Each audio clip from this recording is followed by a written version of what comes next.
सभी साथियों को नमस्कार साथियों। द इंग्लिश लेबोरेटरी पर आप सभी का बहुत बहुत स्वागत है। और मैं पटल अरोड़ा आपका हार्दिक अभिनंदन करता हूं आपके अपने इस यूट्यूब चैनल पर। साथियों, आज जो है अपनी पहली क्लास है RPSC second grade English literature का जो पार्ट है मैं उसको कवर कराने जा रहा हूं, है ना। तो ऐसा मत समझिएगा कि यूट्यूब पर है तो कोई क्वालिटी नहीं है। जो मेरे नोट्स हैं, जो बुक के रूप में जो आपको प्रोवाइड करवा रहे हैं, उसी से ही पढ़ाया जाएगा। कहीं से भी क्वालिटी में जो है अंडर कटिंग नहीं की जाएगी, आप अश्योर रह सकते हैं, है ना। एक एक वर्ड उस नोट्स का ही है और पूरा टॉपिक कवर कराऊंगा, लाइन वाइज कराऊंगा। जो जो जिस सीक्वेंस में मेरे नोट्स हैं उसी सीक्वेंस में मैं जो है इसको कवर कराऊंगा। आपको करना क्या है, आपको जाकर मार्केट से तो नहीं मिल पाएंगे, आपको ऐप पर जाकर इसको आप जो है घर पे जो है डिलीवरी ले सकते हैं इस नोट्स की, है ना। एप्लीकेशन पर जो है परचेज़ का लिंक अवेलेबल है। आपको सबसे पहले पेमेंट करनी है, फिर आपसे वो जो है डिलीवरी एड्रेस मांगेगा और उसमें जो है आप इंडेक्स देख सकते हैं फ्री में। और एक टॉपिक हमने फ्री डेमो में दिया आर के नारायण का, वो भी आप चेक कर सकते हैं। बाकी आप यूट्यूब पे आपको मैं करवा ही रहा हूँ, तो आपको इससे ही क्वालिटी का जो है पता लग जाएगा। अगर आप नहीं परचेज़ करना चाहते तो नोट्स बना सकते हैं, कोई दिक्कत वाली बात नहीं है ना। कुल मिला के जो है सिलेक्शन होना चाहिए, मेन बात वही है, ठीक है। और एक बात मैं और बता दूं कि ये वही ले पाएगा जो हमारी जो है टेस्ट सीरीज को जो है जिसने परचेज़ कर रखा है, क्योंकि हमारे पास इतनी बुक्स अवेलेबल नहीं है कि हम सबको जो है अवेलेबल करा दें, है ना। तो साथियों, सबसे पहले जो है बैलेट टॉपिक की हम शुरुआत करने जा रहे हैं। ज़्यादा टाइम नहीं हुआ, मैंने आपके सिर्फ पौने 2 मिनट लिए और पहला जो टॉपिक है हम शुरू करने जा रहे हैं जिसका नाम है बैलेट। साथियों, मैं पहला पॉइंट से ही लाइन टू लाइन एक्सप्लेन कर देता हूँ आपको, है ना। जहाँ पर समझाने वाली बात होगी मैं समझा भी दूंगा। It is a kind of poem which tells a story. ये वो पोएम है जो एक कहानी बताती है। Has a simple language, ballot की जो है सिंपल लैंग्वेज होती है ना। And musical and for dancing, musical इसकी जो है रिदम होती है और इन पर डांस किया जा सकता है। अगर मैं आपको बताऊं कि जो पुराणिक जो लोक संगीत होते हैं ना, उन्हीं को आप जो है बैलेड मान सकते हो, ठीक है। जो अपने धार्मिक जो होते हैं लोक संगीत, उसको भी आप बैलेड कह सकते हो एक प्रकार से, है ना। म्यूजिकल होते हैं, एक कहानी बताते हैं ना, जिसमें एक हीरो और एक हीरोइन होती है ना। It is a long poem. Ballad साथियों एक लंबी कविता होती है, लेकिन ये ज़रूरी नहीं है कि लंबी हो ही हो। अक्सर ये जो है एक लंबी कविता होती है जो कि 4 लाइन स्टांजा में लिखी जाती है। यानी एक स्टांजा का मतलब है कि उसमें जो है 4 लाइन होती है और 4 लाइन का इसका एक स्टांजा होता है, ठीक है। It was famous by shepherd. Shepherd नाम का, देखो साथियों, शेफर्ड का मतलब वैसे तो होता है गडरिया, है ना। इसको किसने फेमस किया था? हाँ, गडरियों ने या शेफर्ड्स ने। It is among the oldest of the poetic forms. ये मैं आपको इस लाइन का मतलब बताऊं कि ये जो है पोएटिक जितनी भी फॉर्म्स हैं, चाहे सोनेट है चाहे जो भी है ना, सबसे जो है जो ओल्डेस्ट है, सबसे पुराने जो फॉर्म्स हैं जो पोइट्री के, उनमें से ये एक है, ठीक है। There is a short story in the ballad. ये बात मैंने आपको बताई थी कि कहानी जरूर बताती है एक बैलेड के अंदर एक कहानी होती है ना। Approx ballads are tragic and ballads are made dramatic. Ballads इस प्रकार से बनाई जाती हैं कि ये जिसको जो है ड्रामा यानी जिसका नाटकीय रूपांतरण किया जा सके, और ट्रेजिडिक होती हैं जो अक्सर जो लगभग अप्रोक्स जितनी भी बैलेड्स हैं वो ट्रेजिडिक होती हैं ना। ट्रेजिडी का मतलब ये नहीं है कि उसमें सिर्फ दुख ही दुख हो, है ना, ट्विस्ट आते रहते हैं, ठीक है। It is written in extremely simple language and in question answer method. ये जो है एक्सट्रीमली का मतलब बहुत ज़्यादा आसान भाषा में, जिसको एक आम आदमी भी समझ पाए ऐसी भाषा में लिखी जाती है। And in question answer method यानी प्रश्न उत्तर के रूप में जो है कोई जो सुनने वाला है वो प्रश्न पूछता है बोलने वाले से, इस तरीके से जो है ये लिखी जाती है। इसके क्वेश्चंस कैसे पूछे जाएंगे ये भी मैं आपको जो है आपके लिए, मैं या तो मैं खुद आ जाऊंगा या कोई ऐसा टीचर जो है हम हायर करेंगे जो आपको जो है एग्ज़ाम में कैसे क्वेश्चंस पूछे जाते हैं वो आपको जो है बताएंगे, ठीक है। In the ballets are given musical. Ballets musical होती हैं, हम बात कर चुके हैं। मिडिएवल यानी मध्यकाल की ये जो पोइट्री है। And the old atmosphere touch. Old पौराणिक का मतलब यही तो हुआ ना कि अपने जो आदिकाल में जो एटमॉस्फेयर वातावरण था उससे रिलेटेड होती है ballads. In the ballad supernatural magical mysterical words are used, है ना। सुपर नेचुरल का मतलब ये है कि जादू वगैरह जो है इनमें दर्शाया जाता है, कोई चमत्कार हो जाना, है ना। ऐसी पावर्स जो आदमी की सोच, है ना, और पहुंच दोनों से परे हो। ठीक है, मैजिकल जादू आ गया, मिस्टेरिकल रहस्यमयी शब्द इसमें जो है यूज़ किए जाते हैं। There is repetition of lines words phrases in the ballad, बार बार जो है रिपीटिशन का यूज़ किया जाता है। ठीक है, दोहराव किया जाता है लाइनों का, ठीक है, वर्ड्स का, फ्रेजेस का, शब्दों का, शब्द समूह का। तो जिससे क्या होता है, म्यूज़िकल बनती है और पढ़ने में भी जो है आनंद आता है। ठीक है, बोलने में, गाने में बैलेड्स को, है ना, इसका नाटकीय रूपांतरण करने में जो है आनंद की अनुभूति होती है, इसीलिए तो ये म्यूज़िकल बनती है। The word ballad is derived from the word ballare which means to dance. Ballad जो शब्द है कहाँ से लिया गया है? बैलेरे से, जिसका मतलब होता है डांस करना, ऐसा संगीत जिससे जो है जो डांस करने पर आपको मजबूर कर दे। अगर मैं ये बात कहूँ कि जो इतना म्यूजिकल हो, जो आपको जो है मंत्रमुग्ध कर दे। ठीक है, the rhyme scheme of the ballad is ABCB। ठीक है, यानी दूसरी और चौथी लाइन सेम रहेगी, और मतलब सेम राइम के वर्ड से जो है एंड होएगी, और पहली और तीसरी जो है अलग अलग राइमिंग कर रही होगी। ठीक है, ये आप याद रखिएगा। जो चीज़ें आपको मैंने बोल्ड करके दी हैं यहाँ पर, वो याद करने वाली है, यानी क्वेश्चंस बन सकते हैं। Generally the narrator of the ballad is the third person. साथियों, थर्ड पर्सन का नरेटर होना ये दर्शाता है कि थर्ड पर्सन कौन कौन होते हैं? ही, शी और इट होते हैं ना, pronoun.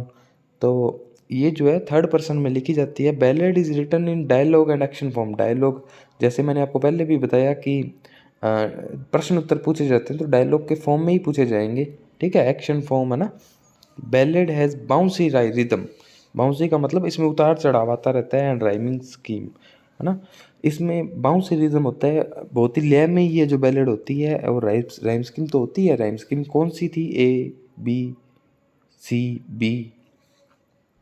Ballad deals with rural labourer love legends. Ballad किन से डील करती है?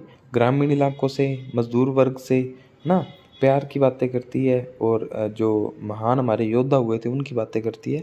Ballad deals with super natural elements, ये बात अपने कर चुके हैं। ट्रेजिक इवेंट्स, सुपर नेचुरल जो एलिमेंट्स है इसमें यूज़ किए जाते हैं। There is refrain. साथियों, ये जो प्रश्न है ना, अगर ये बन गया तो बहुत ही इम्पोर्टेंट क्वेश्चन है ये, जो अक्सर जो है दिया नहीं होता। रेफरेन होता है। रेफरेन एक बहुत ही अगर मैं बात करूँ तो लिटरेचर का एक अच्छा जो है पार्ट है ना।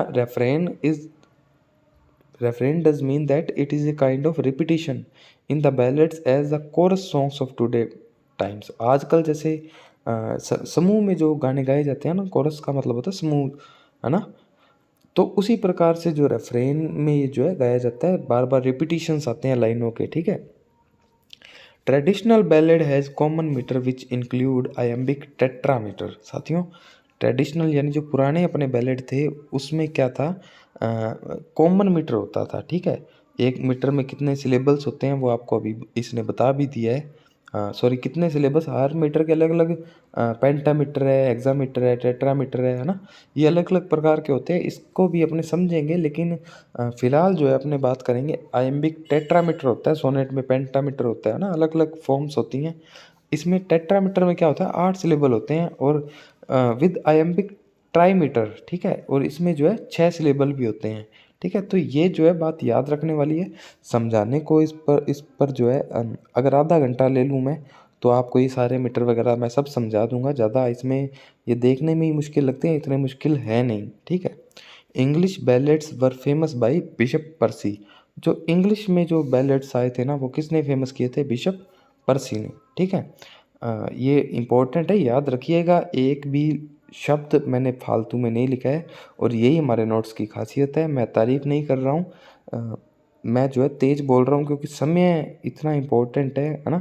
अगर मेरे को व्यूज़ वगैरह चाहिए होते या फिर कुछ भी फेम चाहिए होती तो मैं आराम से आपको जो है करता, लेकिन मुझे पता है ये रिवीजन का टाइम है और मेरे नोट्स इस अप्रोच के साथ बनाए गए हैं कि एक विद्यार्थी जो है, सीरियस कैंडिडेट जो है, वो रिवीजन कर सके बहुत ही आसानी से। और मैं तो सिर्फ, आप सोच रहे होंगे कि लाइन पढ़ रहा हूँ और उसको पढ़ के सुना रहा हूँ, ऐसा नहीं है साथियों। आप जो है देखेंगे कि एग्ज़ाम में जो है याद मेमोराइज आपको कितना है, ये बात इंपॉर्टेंट है। अगर आपको बैलेड की राइम स्कीम नहीं पता और अगर मैं आपको जो है सीधा इसकी फीलिंग में ले चलूँ कि बैलेड ये होते थे वो होते थे, है ना, तो आप जो है समझ तो जाएंगे, लेकिन एग्ज़ाम में क्वेश्चन सही होगा कि नहीं होगा इस बात की एश्योरिटी मैं नहीं दे सकता। क्वेश्चन तभी सही होगा जब आपको ये जब चीज़ें मैंने लिख रखी हैं ये फिंगर टिप पे याद है ना।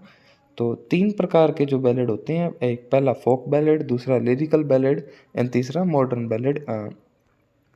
इनके बारे में थोड़ी थोड़ी बातें लिखी हुई हैं मैंने, पॉइंट टू पॉइंट लिखा है। ओल्डेस्ट फोक बैलेड यानी लोक जो ये जो बैलेड है ना, ये सबसे पुराना है, ट्रेडिशनल है, in only in oral form यानी मौखिक है, यानी ये लिखा हुआ नहीं है, लिखित इसका कोई भी साहित्य नहीं है। यूज्ड बाय शेफर्ड्स लोग इसको जो है यूज़ करते थे। It has adventure and love story, इसके अंदर जो है रोमांच होता था, है ना, प्यार की कहानियाँ होती थी। रिटन इन कॉमन मीटर, एक सामान्य मीटर में, जिससे जो है आसानी से इसको जो है गाया जा सके, इस मीटर में होता था। दूसरा है lyrical ballad, it is literary ballad, ये साहित्य का बैलेड है। ये स्टार्टेड हुआ था 18th century by Wordsworth and Coleridge. It has daily life story, है ना। लिरिकल बैलेड्स जो लिखे थे 1798 में लिखा था कोलरिज और वर्ड्सवर्थ ने। ये भी काफ़ी डीप बात है, रोमांटिसिज्म की बात है ना। इसमें जो है डेली जो रोज़मर्रा की जो ज़िंदगी है उसके बारे में जो है बताया गया है ना। तीसरा जो बैलेड है वो है मॉडर्न बैलेड। मॉडर्न बैलेड यानी आधुनिक ballad. The poetry written in modern time has musical touch, है ना। आजकल जो बैलेड्स हैं उसमें म्यूजिकल टच होता है ना। और ये आधुनिक टाइम में जितने भी बैलेड्स लिखे जा रहे हैं उनको मॉडर्न बैलेड में लिख कहेंगे अपने। और इसके अंदर म्यूजिकल टच जो है तो हो सकता है दूसरों से क्या हो, ज़्यादा हो। इम्पोर्टेंट वर्क्स के बारे में अब जो है अपने बात करने जा रहे हैं और अपना ये टॉपिक जो है क्या हो जाएगा, कंप्लीट हो जाएगा। इम्पोर्टेंट वर्क्स की मैं अगर बात करूं साथियों, पहला वर्क है द नट ब्राउन मेड। ये जो है रिचर्ड आर्नोल्ड ने लिखा है साथियों। इनको आपको एज इट इज़ याद ही करना है। मैं कई बार बच्चे कहते हैं कि सर एक बार आप बोल दोगे ना तो थोड़ा सा हमें थोड़ा इजी रह जाता है, इसीलिए मैं जो है इनको थोड़ा बोल रहा हूँ। लेकिन इसमें मेरा काम सिर्फ 10% ही है, आपको 90% मेहनत आपको करनी है, ठीक है। जो नट ब्राउन मेड जो है, ये जो बैलेड है ये रिचर्ड आर्नोल्ड ने लिखा है, ये आपको याद होना चाहिए। चेवी चेज जो है ना, ये होमरिक स्टाइल में लिखा गया है। एपिक बैलेड है, महाकाव्य के रूप में है, ठीक है। होमेरिक स्टाइल है। इतना ही अगर आपको बात पता है तो आप जो है अच्छी कंडीशन में है, और कईयों को तो ये भी नहीं पता होगा ये बातें, ठीक है। एंथोलॉजी ऑफ मिडिवल बैलेड्स, ये जो है सर वाल्टर स्कॉट ने लिखा है। Anthology of medieval ballad. साथियों मैं प्रोनाउंसिएशन की तरफ नहीं जाऊंगा कि एंथोलॉजी होता है सर, है ना, इतना जो है समय नहीं है। आपको पता होना चाहिए कि बोलते क्या है, करेक्ट वर्ड क्या है, क्योंकि LOGY को लजी बोलते हैं ना अगर अपने फोनेटिक्स की बात करें। अगला जो है वो है ला बेले डैम सेंस मर्सी, है ना। ये जॉन कीट्स का है, very very very important ballad है, ये तो याद होना ही चाहिए आपको। Lady of shallot, Alfred Lord Tennyson, ये अगर मैं बात करूं तो ये भी बहुत इंपॉर्टेंट है। Rhyme of the ancient mariners बहुत इंपॉर्टेंट है साथियों, ST कोलरिज का है, ये बात आपको पता होनी चाहिए, है ना। तो La Belle Dame sans Merci वाला, लेडी ऑफ शैलोट वाला, है ना, Rime of the Ancient Mariner, ये 3 मोस्ट इंपॉर्टेंट है। Annabel Lee, Edgar Allan Poe, ये भी इंपॉर्टेंट है। A Red Red Rose, Robert Burns, ये भी इंपॉर्टेंट है। तो आप कहोगे सर सारे इंपॉर्टेंट है, तो सारे ही इंपॉर्टेंट है, क्योंकि एक भी सिंगल अल्फ़ाबेट भी फालतू नहीं लिखा, मोस्ट इंपॉर्टेंट चीज़ें हैं। The ballad of the Red Earl Rudyard Kipling, ठीक है। द सोलिटरी रीपर जो है वर्ड्सवर्थ का है, बहुत इंपॉर्टेंट है साथियों। कोई भी अगर आपको टीचर इनके बारे में नहीं बताता है तो वो आपको सही तैयारी नहीं करवा रहा है, वो आपको जो है अंधेरे में रख रहा है अगर आपको इन चीज़ों के बारे में उसने नहीं बताया। The ballad of Reading Gaol, है ना, ऑस्कर वाइल्ड का है, ठीक है। The ballad of Father Gilligan, WB Yeats का है ना, बोनी बरबरा एलन अननोन है, ये किसने लिखा कोई पता नहीं है, ठीक है। African American culture John Henry का है। तो ये छोटा सा टॉपिक ज़रूर था, लेकिन एक क्वेश्चन ये फंसा जाएगा, मैं आपको ये दोबारा दिखा देता हूँ, इसको आपको याद ही करना है, इसको आपको याद करना पड़ेगा। बाकी सब चीज़ें मैंने आपको समझा दी हैं, कितने प्रकार के होते हैं, क्या मतलब होता है ना, कैसे यूज़ किया जाता है। ज़्यादा बड़ा टॉपिक नहीं था। मैंने जो है तेज़ बोला, इस बात का मुझे पूरा आभास है। आप सोच रहे होंगे सर आप जो है इतना तेज़ बोल रहे हो, है ना, मैं कुछ समझ में नहीं आ रहा। तो कुछ समझ में ना आए तो दोबारा बता देना, मैं जब इसके क्वेश्चंस करवाऊँगा तब आपको जो है मैं इसके जो है उस थोड़ा और एक्सप्लेन कर दूँगा। बाकी अब जो समय है वो समझने का नहीं है बल्कि याद करने का है। अगर आपको समझ में नहीं आ रहा और आपको याद है तो आप नौकरी लग जाएंगे, इस बात की मैं गारंटी देता हूँ। और ये जो बुक है अपनी, है ना, इतने सारे टॉपिक्स हैं इसमें, बहुत सारे टॉपिक्स हैं, ठीक है। तो ये अपना टेलीग्राम चैनल है द इंग्लिश लेबोरेटरी। यूट्यूब पर तो आप हो ही, ठीक है। इंस्टाग्राम तो कोई बात नहीं, रहने दो, ठीक है। ये बुक जो है अपनी तैयार थी, ये फर्स्ट पार्ट था उसका, ठीक है। तो अब अपने क्या करने जा रहे हैं, थोड़ी सी अब जो है मेरी बात आप सुन लीजिए। आपको कुछ नहीं करना, आपको टॉपिक वाइज टेस्ट दिए जा रहे हैं ऐप पर। द इंग्लिश लेबोरेटरी इसी नाम से एप्लीकेशन है, आपको डाउनलोड करनी है, लिंक वगैरह सब मिल जाएगा टेलीग्राम पे। टेलीग्राम चैनल ज़रूर ज्वाइन कर लेना है, इसी नाम से है द इंग्लिश लेबोरेटरी। और यूट्यूब पर आपको जो है इसे सब्सक्राइब कर लेना है चैनल को, क्योंकि 1K सब्सक्राइब हो जाएंगे तो मुझे थोड़ा सा मोटिवेशन मिल जाएगा और मैं आपके लिए रेगुलर जो है ये क्लास लेकर आता रहूँगा। और आपको जो है सेकंड ग्रेड का जो संस्कृत शिक्षा विभाग का एग्ज़ाम है उससे पहले आपका सिलेबस जो है कंप्लीट करवा दूँगा, रिवाइज़ करवा दूँगा। और हो सका तो क्वेश्चन भी करवा दूँगा, नहीं तो किसी और को बोल दूँगा, किसी अच्छे टीचर्स को जो जिसकी इस पर पकड़ है वो आपको करवा देगा, ठीक है साथियों। तो आज के लिए इतना ही।